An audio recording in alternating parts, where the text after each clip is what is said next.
and, and I'm also going to mute everybody in the room. If you hear a message from your phone telling you um, try not to press star six afterwards because that will unmute All right. you. Jonathan, am I going to have to unmute myself or? Thank you.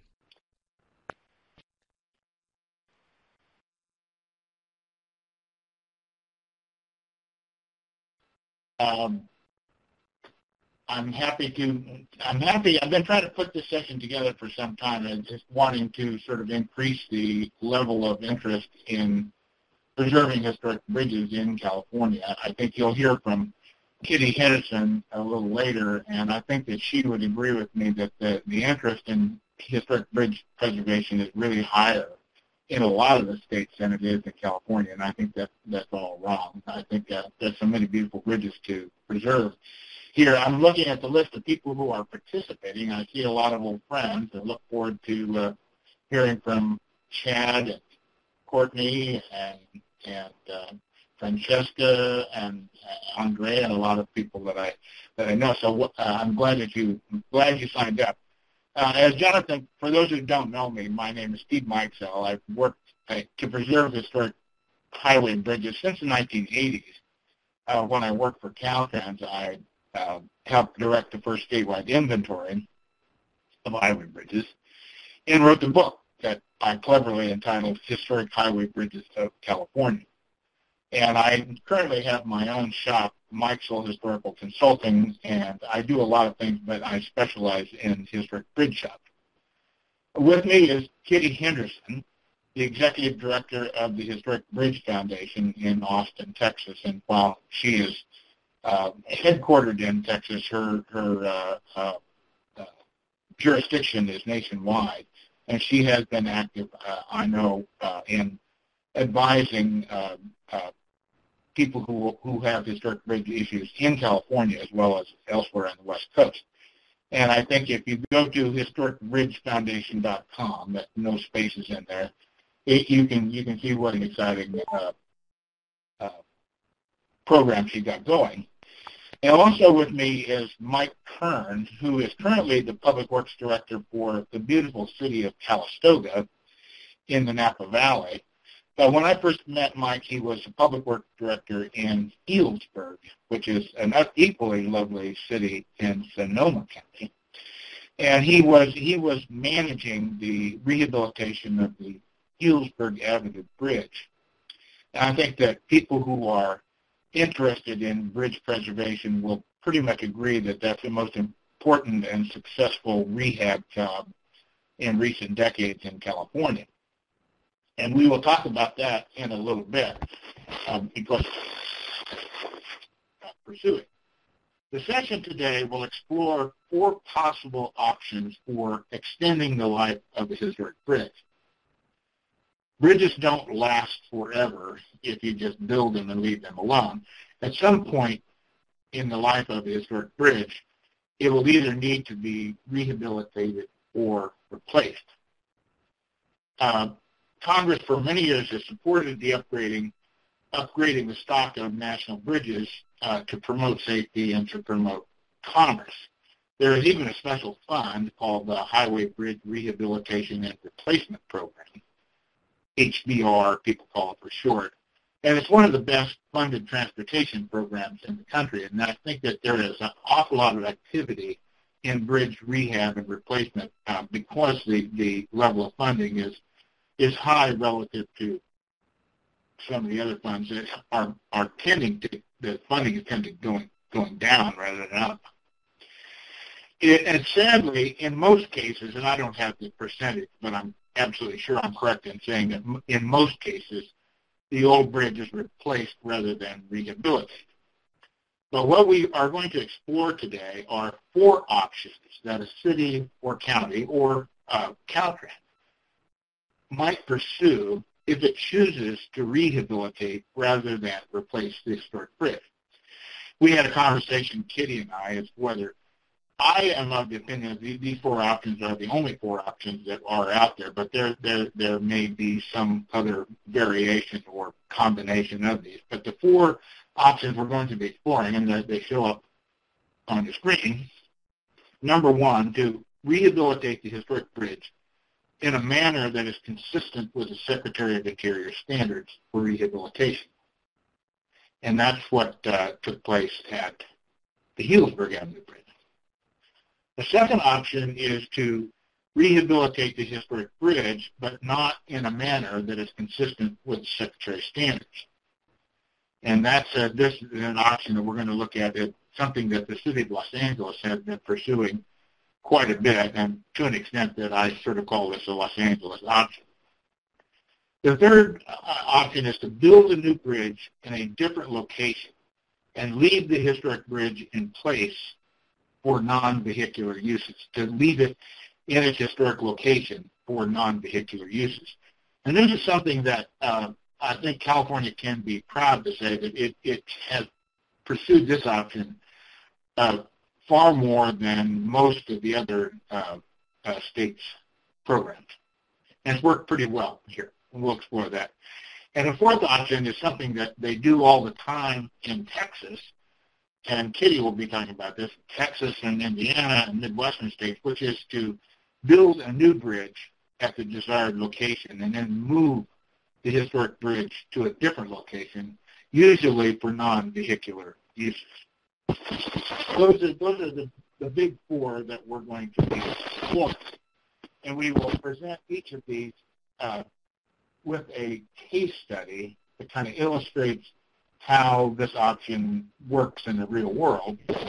And then we will just give our opinion. And I think between Mike as a practical engineer and Kitty with a nationwide perspective and myself, it is an informed opinion, but we will express our opinion as to what are the advantages and disadvantages of each of these four options. And then hopefully we'll leave enough time, and I think we probably will, leave enough time to hear from you, however many people signed up. There's quite a lot of people signed up, 12 or 15 people who are out there, and to hear from you what are you concerned about? And given the bridge problem in your particular locality, which of these four options makes the most sense? So that's where we're going to go with this. Oh, and we have spliced in pictures of historic bridges, really just to keep you from falling asleep and show you something to look at. The bridge you're looking at right now is a candidate for replacement. And Mike Kern he and I were just having a conversation about when does a historic bridge become eligible for the HBRRP money. And this particular one, which is a one-lane bridge in El Dorado County within the Marshall Gold Discovery State Park, and it has there is something that's called a sufficiency rating, and I always think of it as an insufficiency rating. It goes from 0 to 100, with 100 being essentially a brand new bridge in wonderful condition. And this one has a sufficiency rating of 1, and it's probably the only bridge that's still actually being used that has a sufficiency rating that low. But we'll explore. I happen to be working on this project, and hopefully it will have a successful conclusion, although I'm not, at this point in time, I'm not sure what that is. So let's move ahead to on the first option, which is rehabilitate consistent with the Secretary of Interior's standards. And this is a picture of the beautiful Healdsburg Avenue Bridge in Healdsburg, and it's a good-sized bridge because it crosses the Russian River, which is a medium-sized river most of the year and a great raging torrent when we get heavy rains. So maybe you could unmute yourself, Mike, and explain to us how was it that this bridge qualified for the HBRR funding?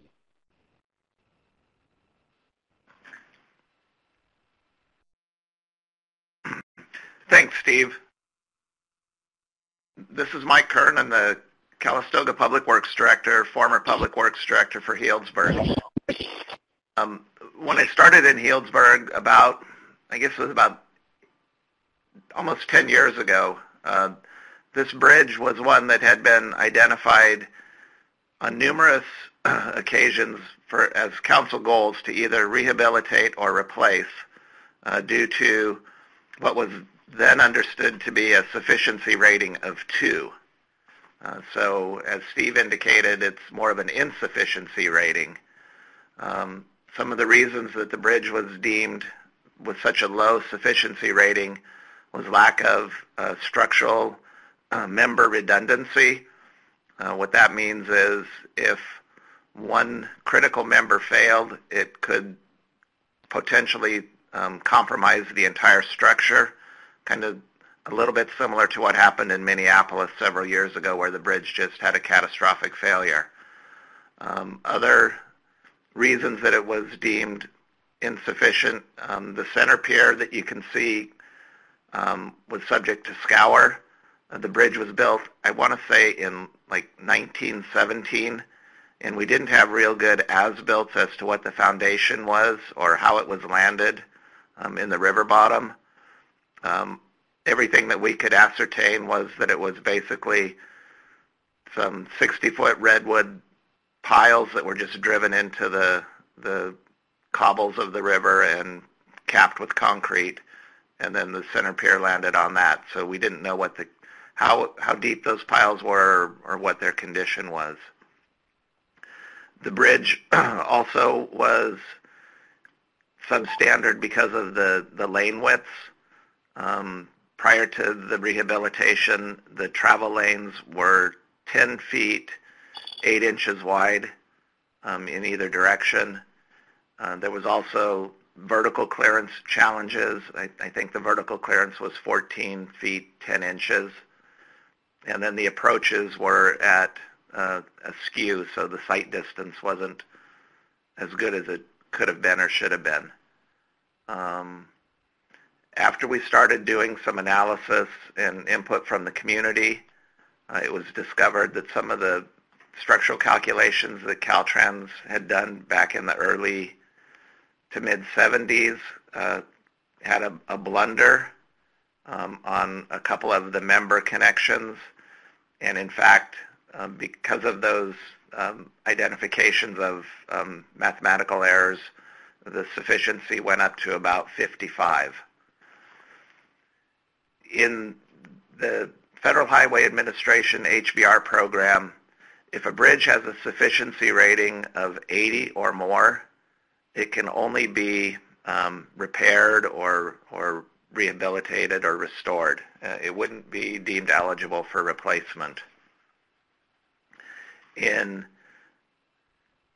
any bridge with a sufficiency of less than 80 is potentially eligible for replacement or rehabilitation. So in our instance in Healdsburg, the bridge met the criteria both for rehabilitation and or replacement. So I think that gets the conversation started, Steve. Yeah. Well, thank you. That was a nice summary. So, and these are exactly the things that Mike talked about, and the challenge of you have to tip your hat to the people of Healdsburg who didn't just say no, but said hell no to either demolishing this bridge or building a new bridge on a different location and leaving it in place, leaving the old bridge in place, much like the third option we'll be discussing. The people were pretty adamant that the only thing they really wanted was to fix up this bridge and let it continue to be really the principal bridge in the city of Healdsburg going across the Russian River. There are only 2 crossings, to the best of my knowledge. There's this bridge, which is right next to the old downtown, and there is the Freeway Bridge, which crosses the river, and it's a good solid bridge, but it's inconvenient for a lot of purposes, particularly for bicyclists and pedestrians. So this is absolutely essential bridge. It had the interesting problem that of the deficiencies that Mike mentioned, the scour and the pier could be resolved in a way, and I think was resolved in a way that was consistent with the Secretary of the Interior standards, but and some of the other things like improving the sight lines at either approach could be done. But certain other things like the width, the lane width, and the vertical clearance that couldn't be solved short of building a new bridge. You simply had to accept the fact that this old bridge, historic bridge, would never be able to meet modern national standards.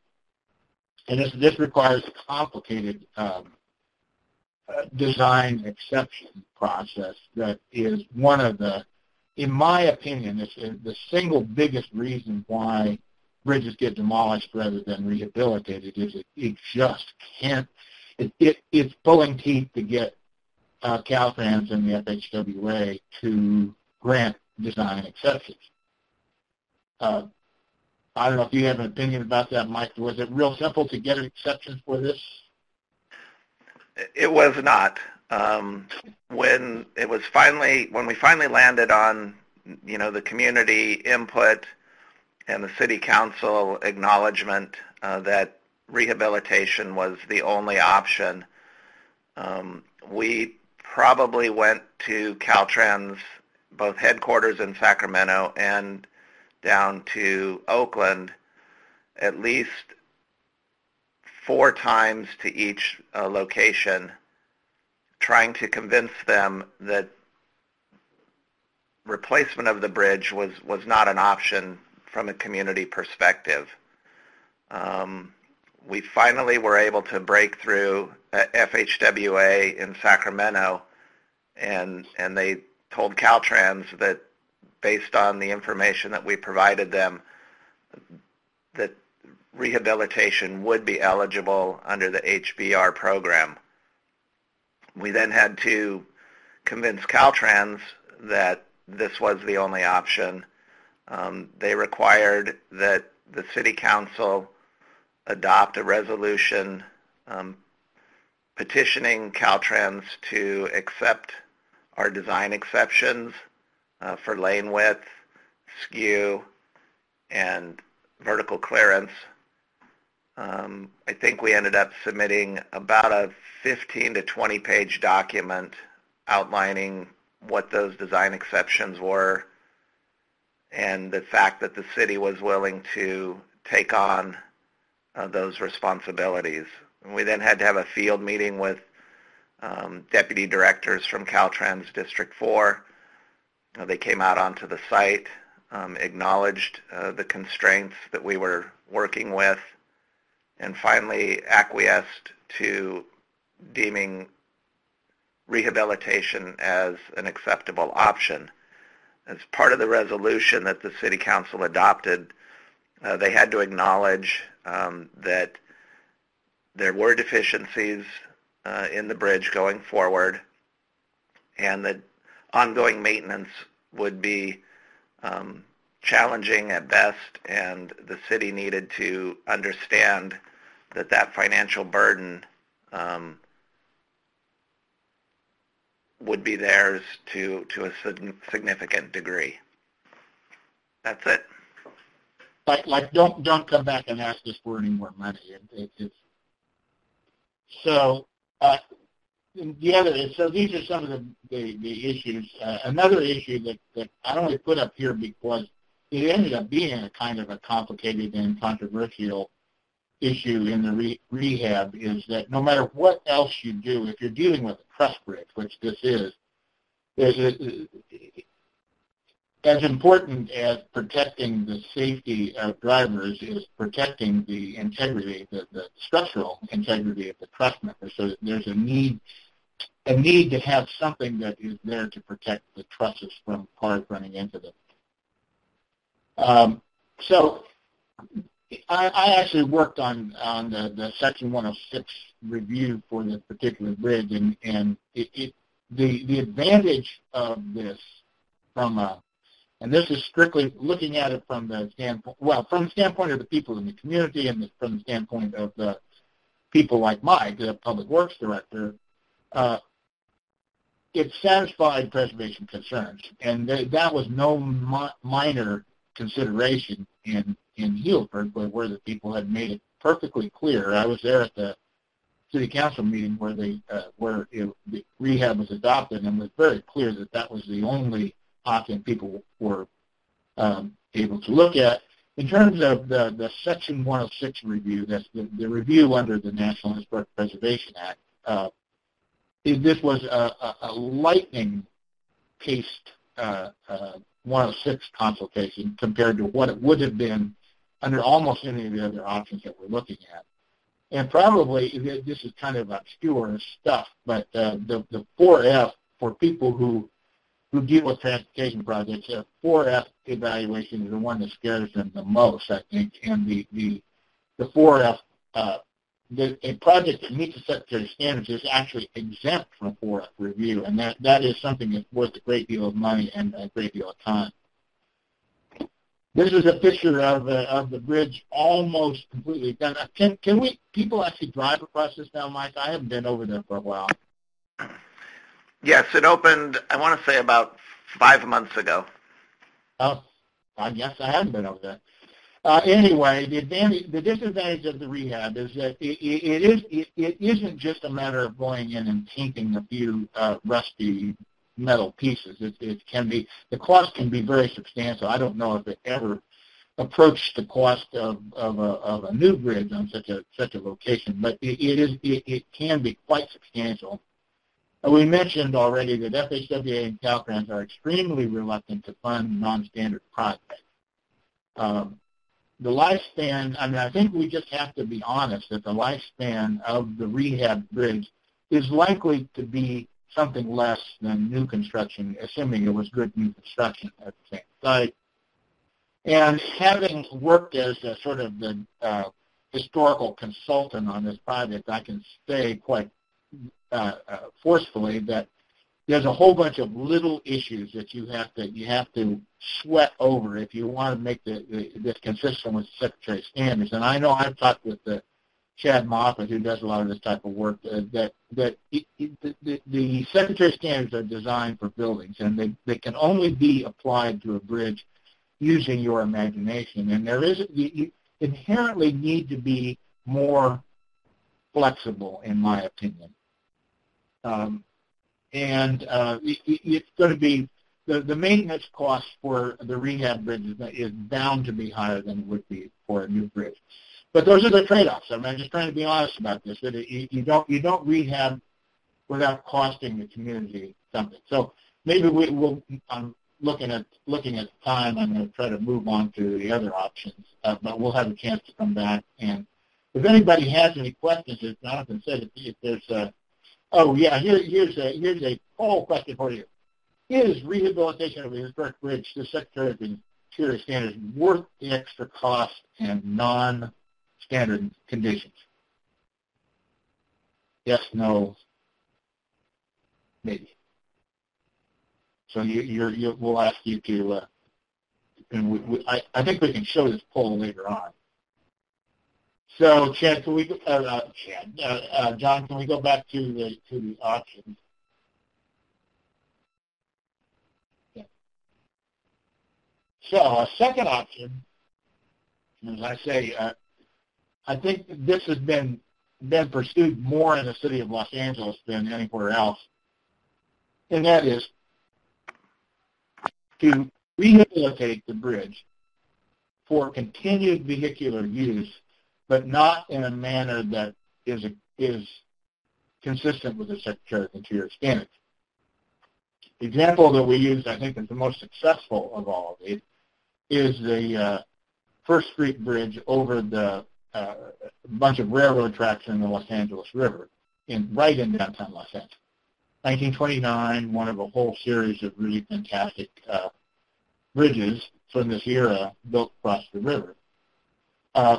This particular project was, the widening was necessary, in my opinion, if they were, because the light rail wanted to run a track across the center of the bridge, and moving light rail onto this bridge would have either required widening or an unacceptable loss of 1 or 2 lanes of vehicular traffic on what is a pretty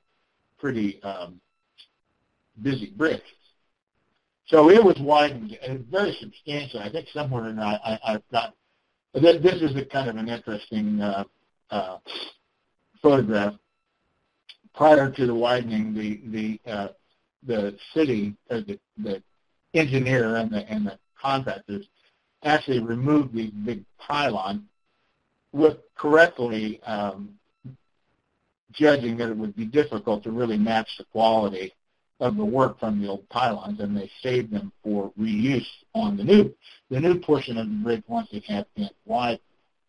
So yeah, so it was widened 30 feet, roughly.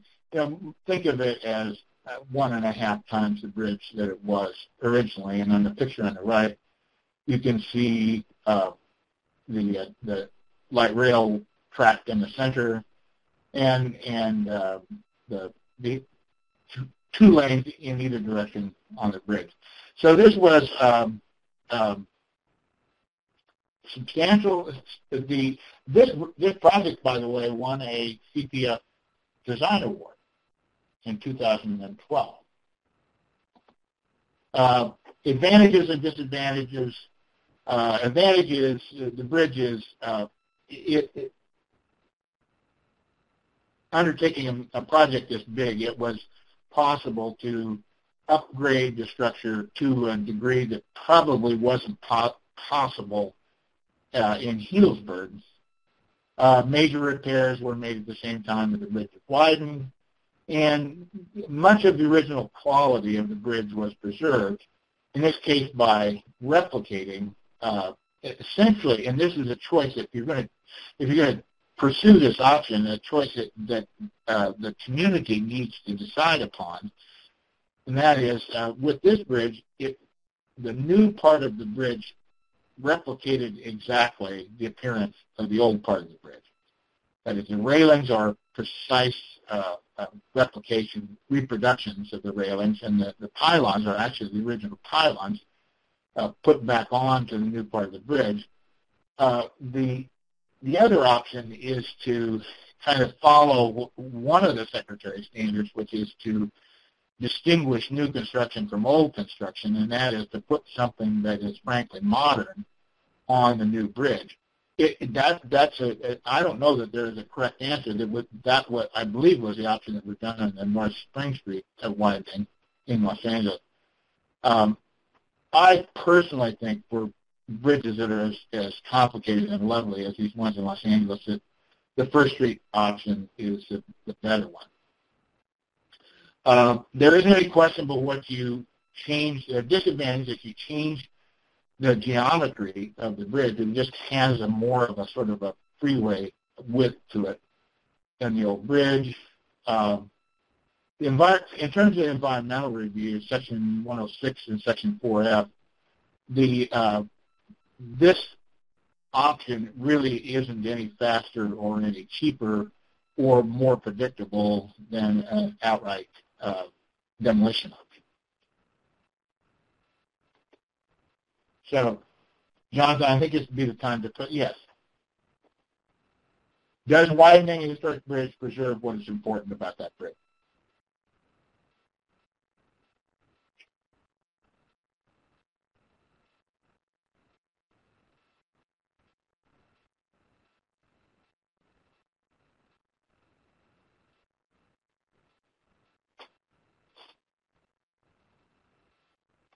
Yeah, I kind of expected that there would be some differences of opinion about this. And I don't know what the correct answer is. So, Jonathan, maybe we could go back to the presentation here.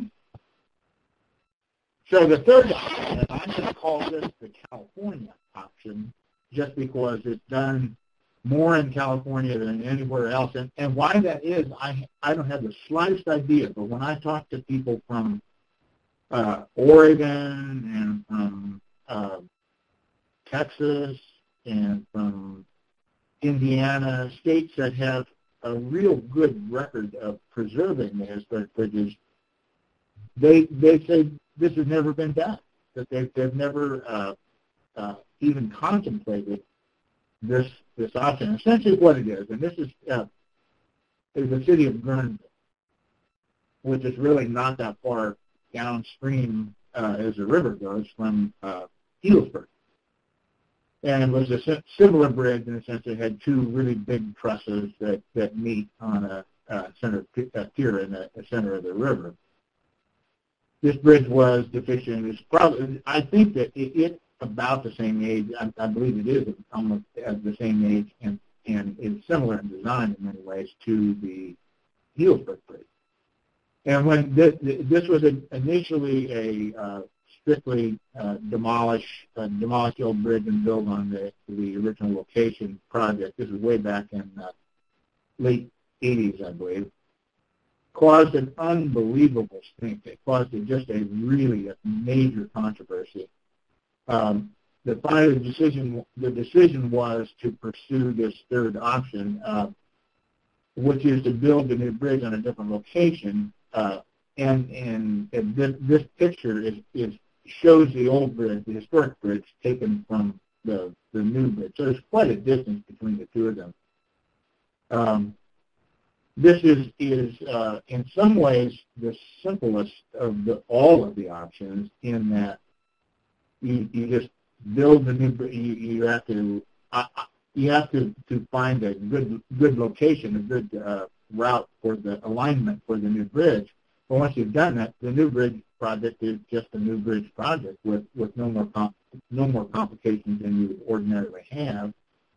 And the old bridge is simply left in place. I was digging around a little bit this morning, and I found 1, 2, 3, 4, 5, 6, 7 projects in California that I know of. Arroyo Hondo Bridge in Santa Barbara County near Goleta, Oakdale Road Bridge in Merced County.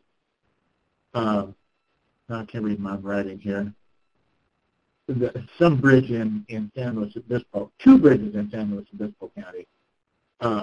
Interesting Swede Creek Bridge in Trinity County, Roxbury Bridge in Siskiyou. So the option has been pursued in sort of very rural to semi-rural counties, and I guess that probably tells me that it's easier to find a new location in somewhat rural areas. You're more likely to be able to afford the land that it would take to build on the new site. The advantages and disadvantages. Advantage: the new bridge, you're given sort of carte blanche on the new bridge, and it can be built to modern standards, to fully up to AASHTO standards, which for people like Mike who have to maintain these bridges, there's some reason to build to the new standards, unless you're destroying the first bridge in the process. Another advantage is the new bridge the historic bridge can be, doesn't necessarily have to be, but can be given a useful function, particularly in a high recreation area. Guerneville is an extremely busy location for fishing in the wintertime and for sunbathing in the summertime, and it's just full of tourists all the time, as well as full of hundreds of summer or weekend homes. So there people use it. It's a lot easier it's right. The old bridge is right in the downtown, so it's very convenient to use it to cross the river. So it has a useful function. And as you can see from the previous view, if you're able to separate the new bridge and the old bridge with some distance, they each have their own setting, and I have seen this option pursued where the new bridge is like cheek to jowl with the historic bridge, and you kind of lose the setting for the old bridge. But the old Guerneville Bridge certainly has its separate identity. Disadvantages: who's going to own that bridge? I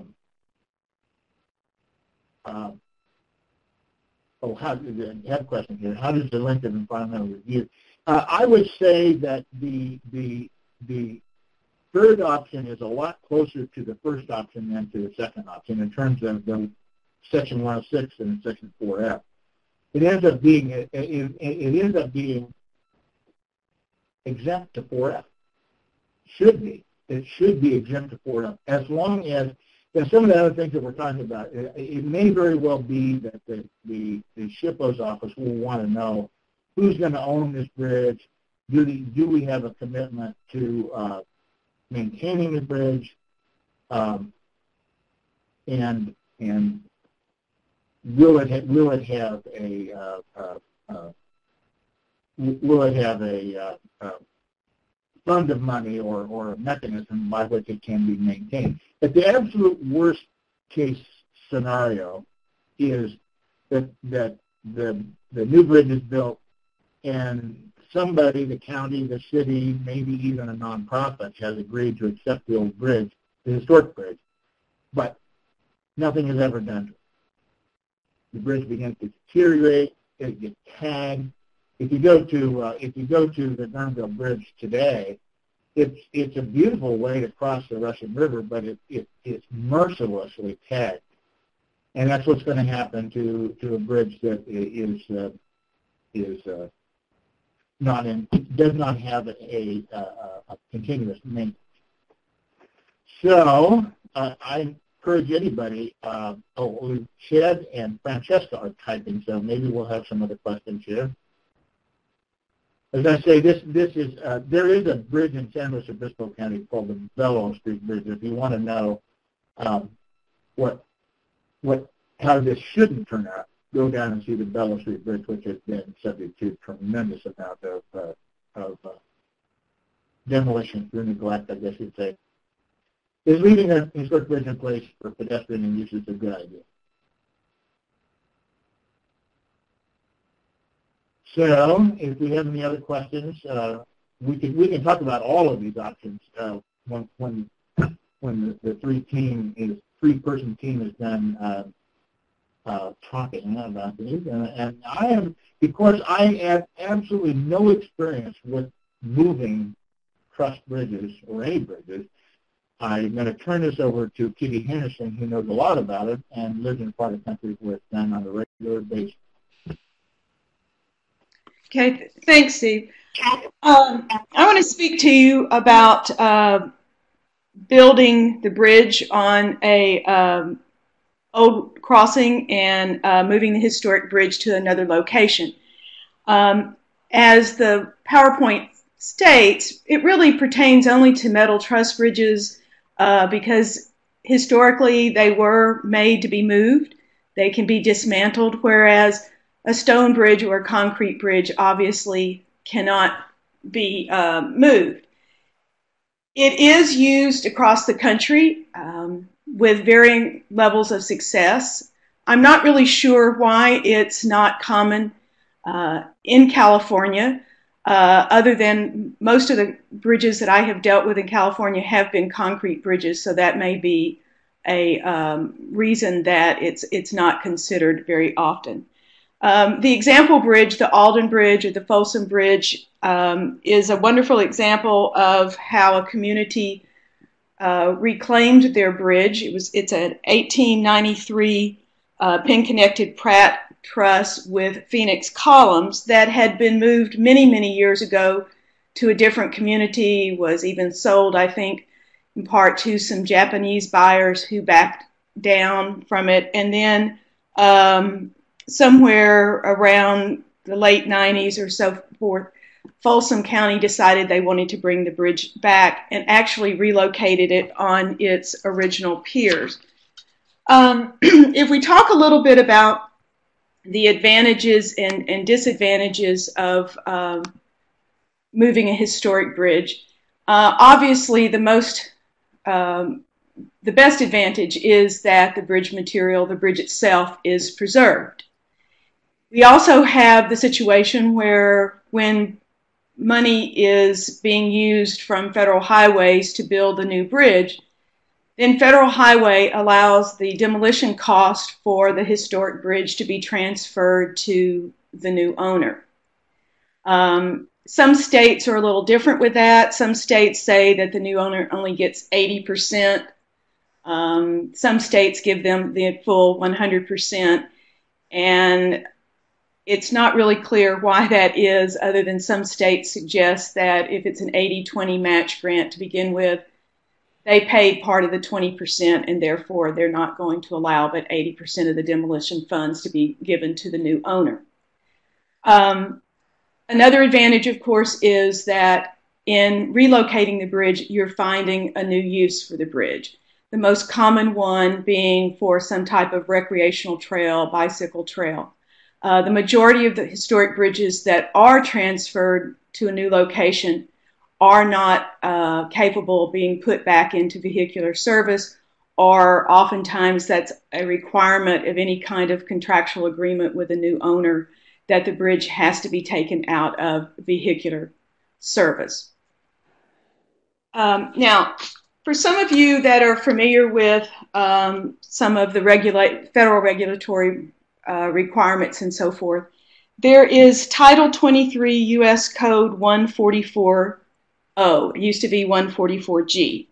And basically what this U.S. Code says that if any state's interested in moving a historic bridge as part of a replacement project, then they have to make the bridge available for donation.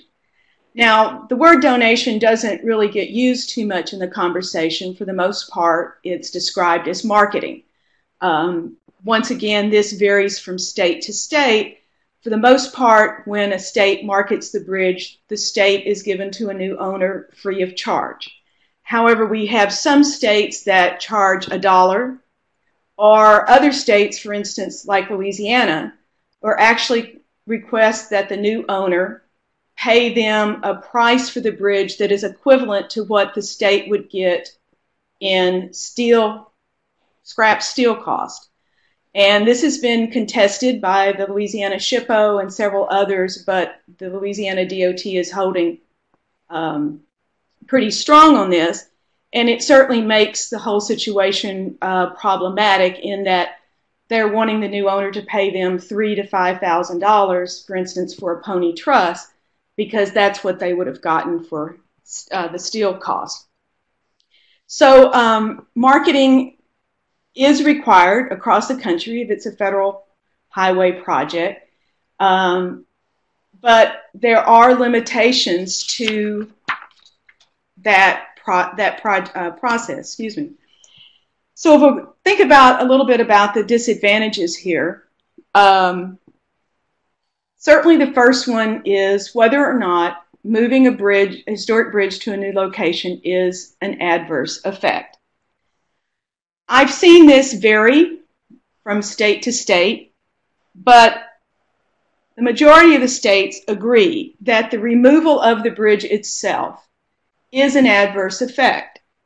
However, that can be mitigated by moving the bridge to particular locations and how the bridge is going to be treated and so forth. But I think that this remains a question that different states are taking some different looks at, particularly because they're interested in making sure that these historic bridges do find new homes.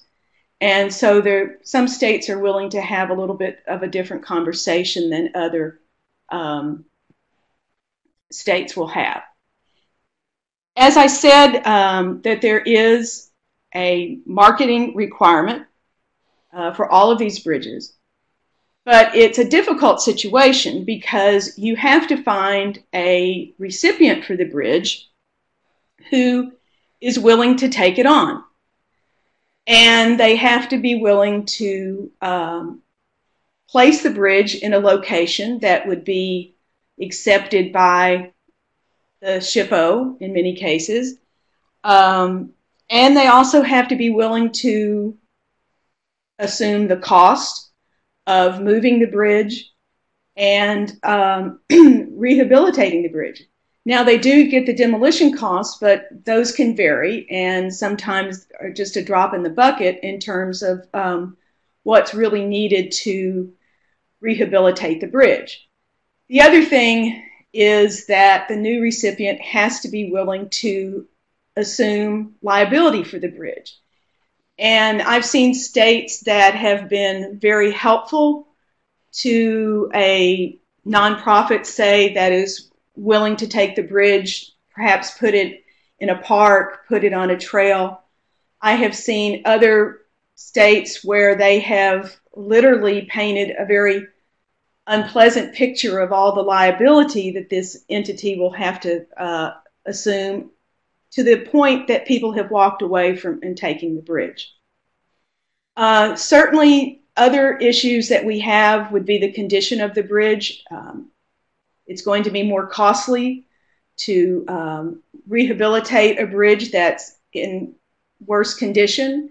If the people that are taking the bridge don't have all of their funds together, they don't have certainty about maybe where they want to put the bridge. It's been suggested in many consultation meetings that I've participated in that the bridge should be stored either by the state or the county.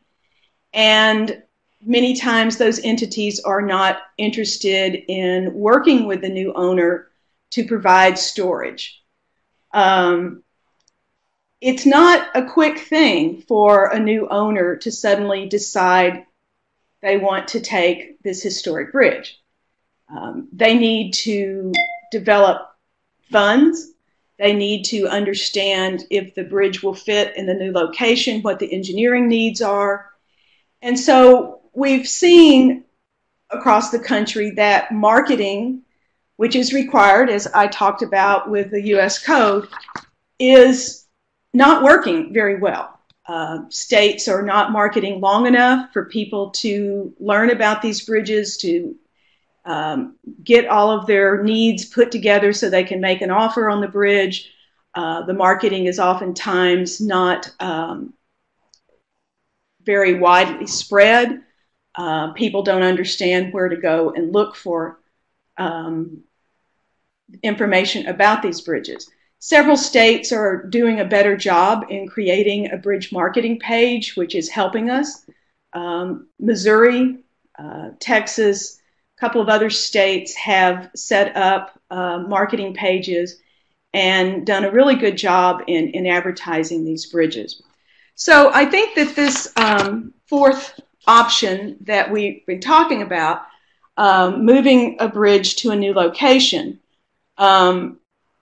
is a very strong possibility in helping us save some of our historic bridges. However, it is fraught with lots of problems, and I think probably one of the biggest one has to do with cost.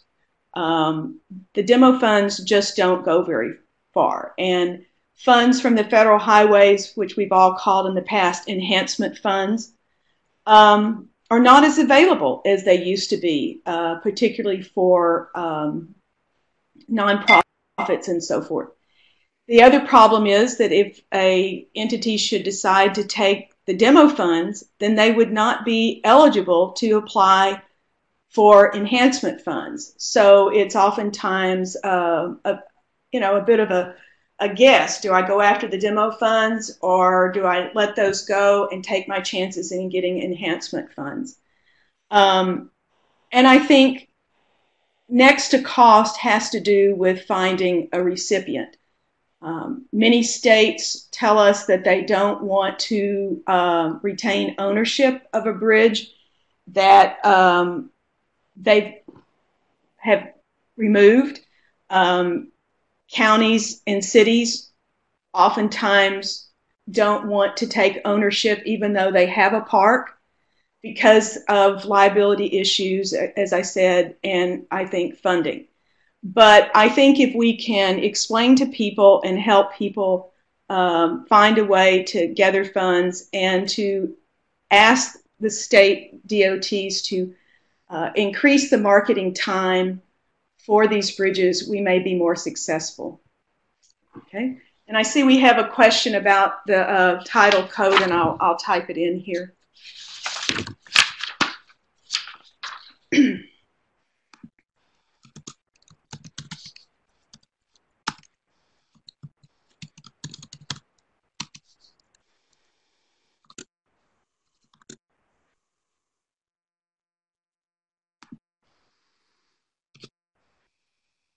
Okay, all right. Steve, I think your microphone's off.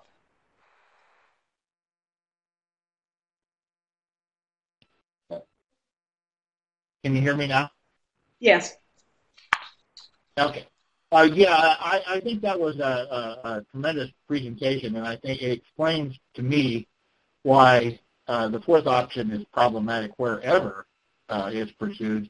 It still doesn't explain to me why it isn't used any more than it is in California. Because I think that your suggestion that the percentage of California bridges that are concrete versus steel is very high, and that there are fewer steel bridges, but there are nonetheless hundreds of historic, dozens of historic truss bridges in the state.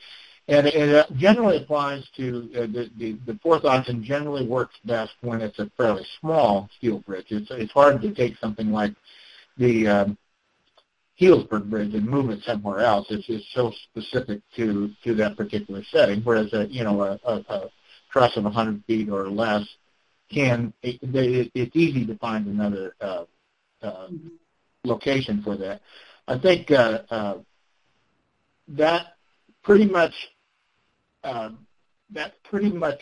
ends the formal presentation we had. What I was thinking would be nice, and I noticed that we have an awful lot of people participating in this, and it really warms my heart because I kind of had to sell this idea to John and the people at CPF, and I told them I was sure people would show up, and by God they did.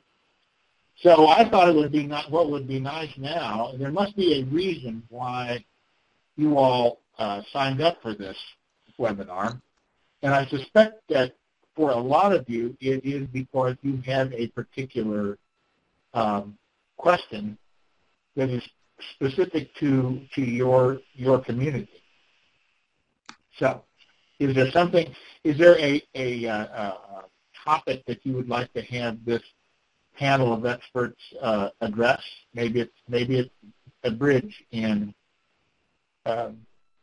Courtney Coyle's part of the state, or maybe it's a bridge in that Chad Moffat is working on, or it's a bridge that Francesca has been working on. Is there some topic you would like to discuss?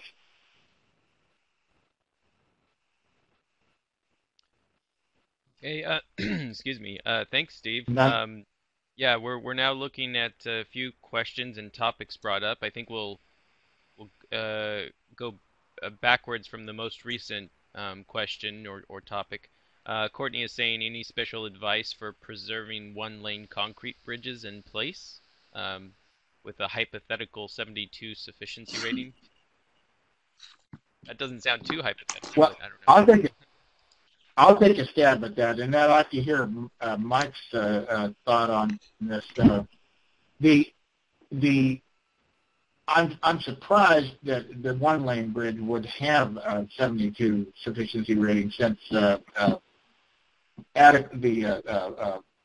width is one of the conditions that goes into the sufficiency rating. But if it does have the 72, it probably is not going to get funded, for one thing. That's a pretty good bridge. But one thing I would suggest that you might want to consider, and I know this has been brought up in a number of little communities, where you have, it's not so much a one-lane bridge, but where you have these bridges were built to handle Model Ts, and a 8-foot width 2 lanes at 8 foot is not that uncommon. And if it is, in order to get a 10-foot width, it would be impossible to get two 10-foot lanes in a little concrete bridge. Would you be willing to accept widening that bridge 3 or 4 feet? Not the 30 or 40 feet we're talking about in Los Angeles, but would you in your community be prepared to accept, while it would probably constitute an adverse effect under Section 106, but would the community be willing to accept a few feet on one side in return for give the bridge an extra 100 years or 75 years of use? Mike, do you have any thought about that question?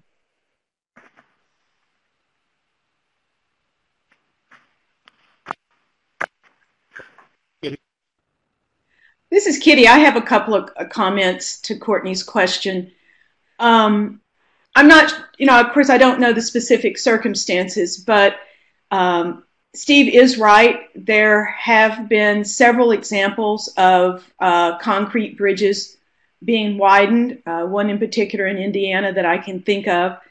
And I think it was a hard fight, but if the community wants that bridge, then I think that can have some impact on the decision that's made. And in that vein, I think that community support and strong voices to the city or the county that owns the bridge about what they want goes a long way. I'm involved in a Section 106 project right now where the community has just flat said, you will not replace our bridge. There's some things that are going to be changed on it, and it's probably not going to meet the Secretary of Interior standards, but to them, having that visual of the bridge is as important.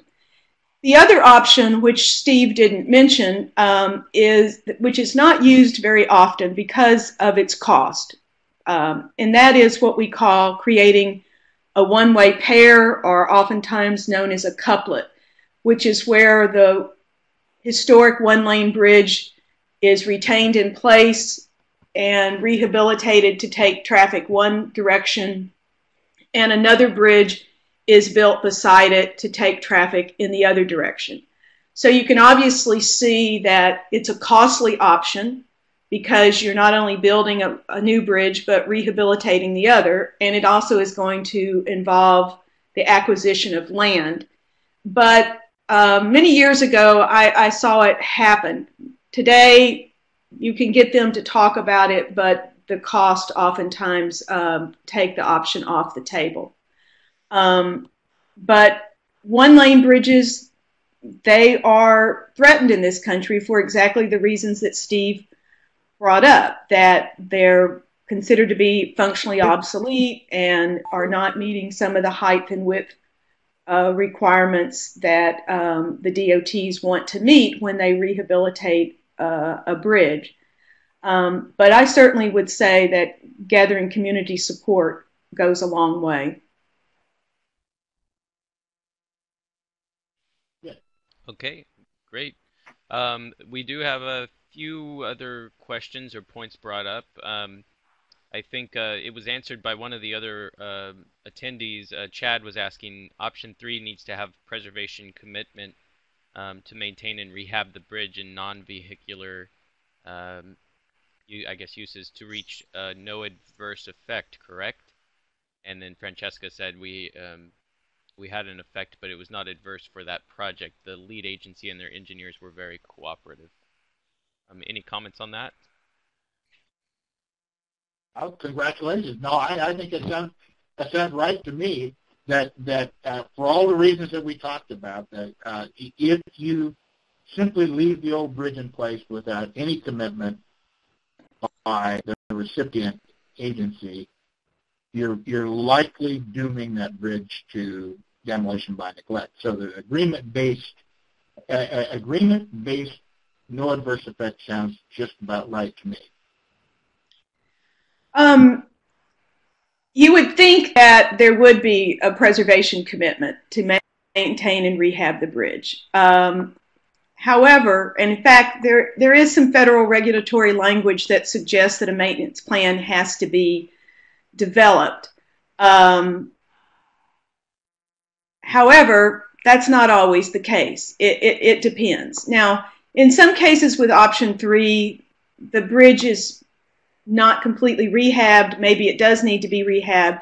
So it kind of depends on the circumstances. But I'm not so familiar with having an issue about adverse effect. The problem, again, is who's going to take ownership of that bridge and create the commitment to maintain and rehab the bridge. Historically, in Texas years ago, they would bypass bridges and what we used to call monument them, just leave them there. But I think they've recognized that that's not a good option, because ultimately it does lead to what we would all probably call an adverse effect. But at the time of Section 106, it wasn't considered to be adverse effect. Right. I can see that, and I think that, well, Kitty, I think we've learned through experience that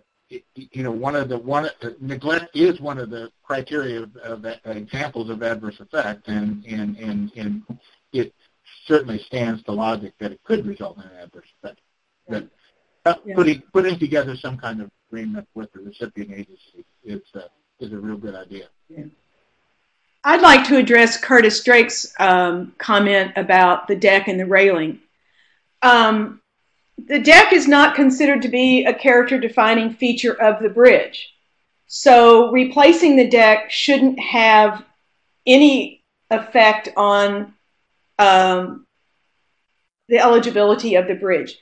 Railings can be a little bit different. I know in Texas, the DOT has gone to great lengths to design some railings that the SHPO is willing to accept. They are not exact replicas, but they oftentimes are a pretty good match. They have, in some cases, tried to replicate the railings. In terms of how much fabric can be removed, there's no perfect number, but I have seen some states suggest that as long as we can retain 51% and over of the original materials, then that's going to be acceptable. Some states have not been so generous with that. Okay, we had a few questions come I'd like to jump in a little bit there too. One of the things from an engineer's perspective and community safety, new standards require some form of fencing to be installed to prevent people from jumping off the bridge. Mm-hmm. So that needs to be carefully considered, how it's integrated into the original railing and balusters, and what the visual impacts associated with that are. Then Courtney asked a question, who, how, and where do you check for math errors and sufficiency ratings? Probably the best thing to do is make sure that your structural engineer has taken a look at all of the historical documentation that went into the original sufficiency rating to make sure that there isn't a blunder. In our bridge, it was basically they undersized a couple of the members so that they appeared weaker than they were, and then they completely missed a member and a connection detail that provided some redundancy that made the number jump drastically.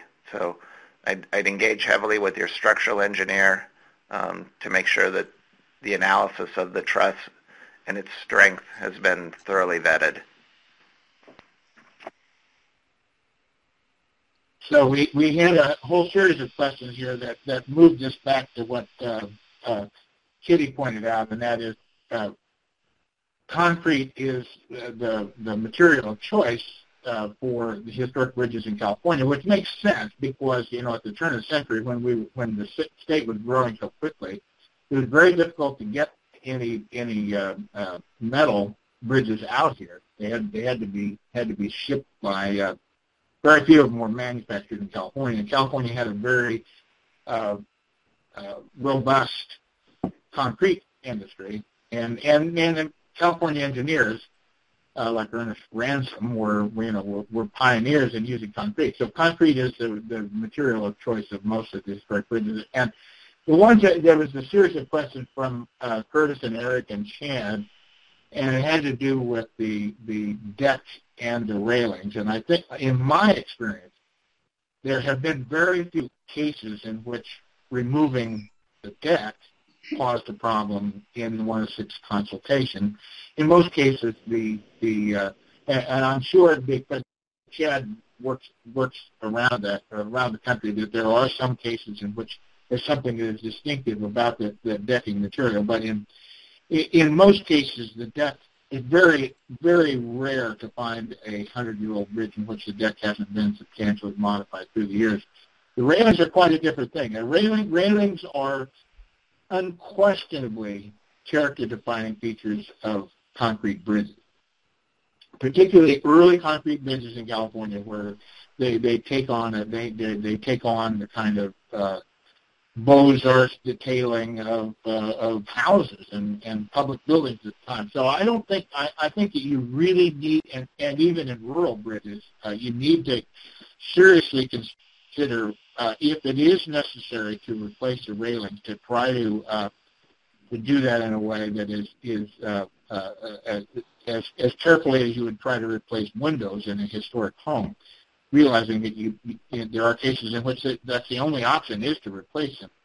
I would invite you to go take a look at, it's called the Donner Summit Bridge on Old 40 overlooking Donner Lake.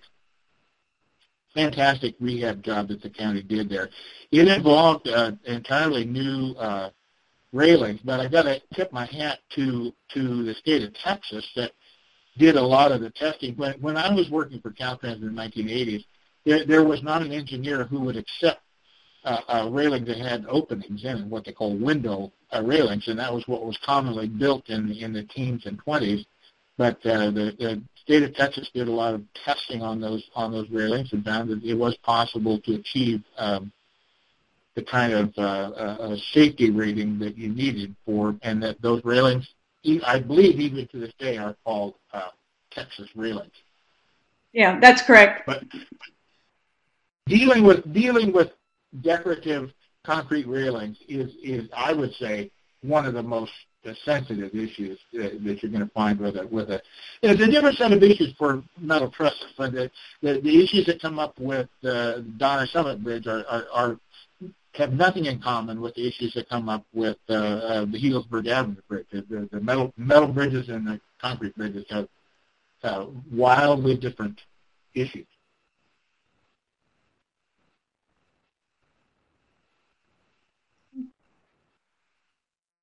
John, do you see some questions that we haven't answered yet? I think I have a question while we're waiting for others if they'd like to ask any other questions. I think the example that a lot of people like to turn to as a great success, and it's technically not a bridge, but the High Line in New York, and making use of that in sort of an urban environment as a trail. And I'm wondering if any of you are familiar with how it was funded, what it took to make it a success, and kind of can tell us a little bit about that as inspiration for anything we might consider here in California.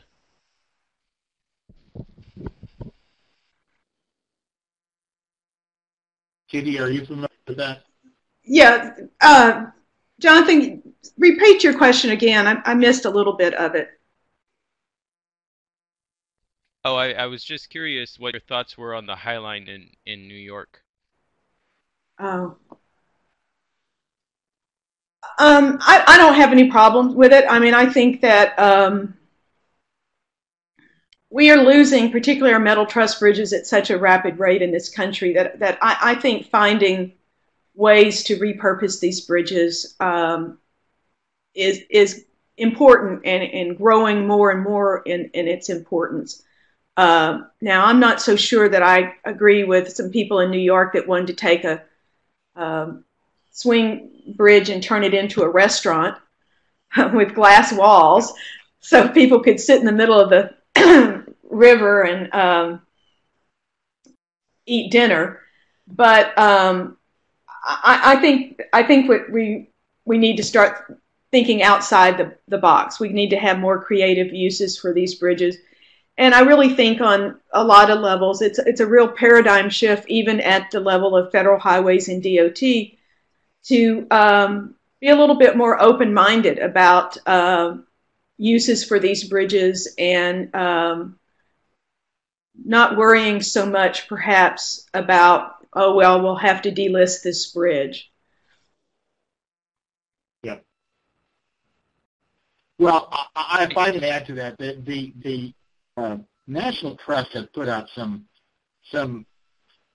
outside the box questions or potential uses for bridges that go farther than I guess I'm kind of a purist. I mean, I would like to see a bridge still have something remotely like a bridge type use when all is said and done. But the trust, so different people can have different opinions about that. I continue to think that a bridge should be used to move people and vehicles across a river or across something else when all is said and done.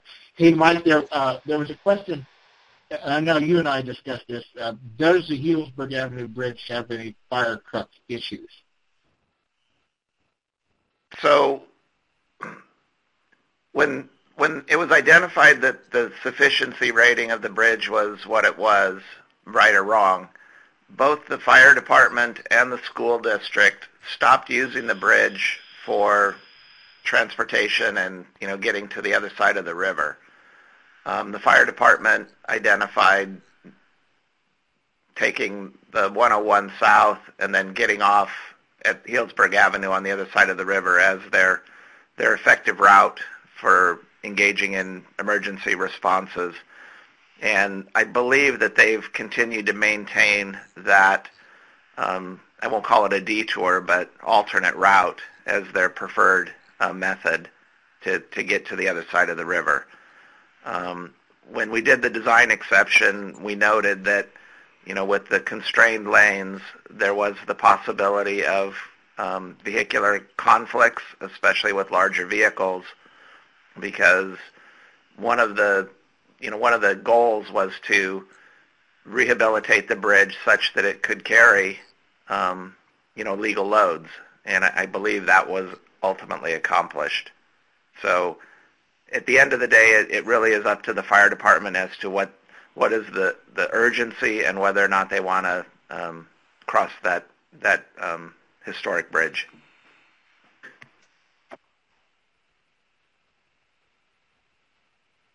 There was also a question about the Donner Summit Bridge as to whether it used Texas railings. It uses something that's very similar to a Texas railing. I'm pretty sure. It was based upon the design of the Texas railing. It's a good. It is nearly identical to what was there historically.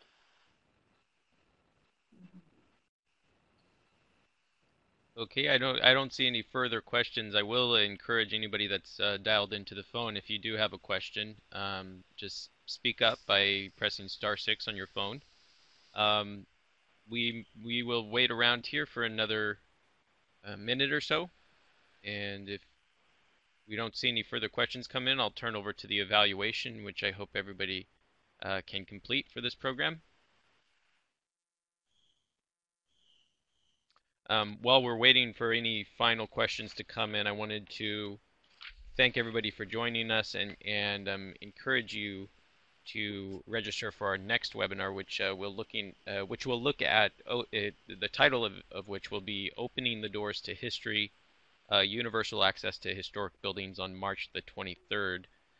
For more information on this and other events, you can go to news.californiapreservation.org/events or our main website at californiapreservation.org.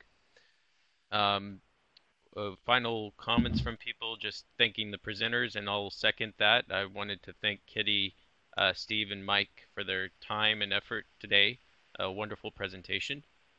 And with that being said, I'm going to wait for Eric to make his comment if it is a question. Looks like another thank you.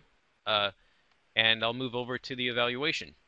So thanks again to our speakers. And please do fill out the evaluation form. This allows us to improve our programs, provide programs that you're looking for. If you even would like to see more historic bridge programs, type that in at the top right corner under the type in response, and we'll consider that for next year's programs.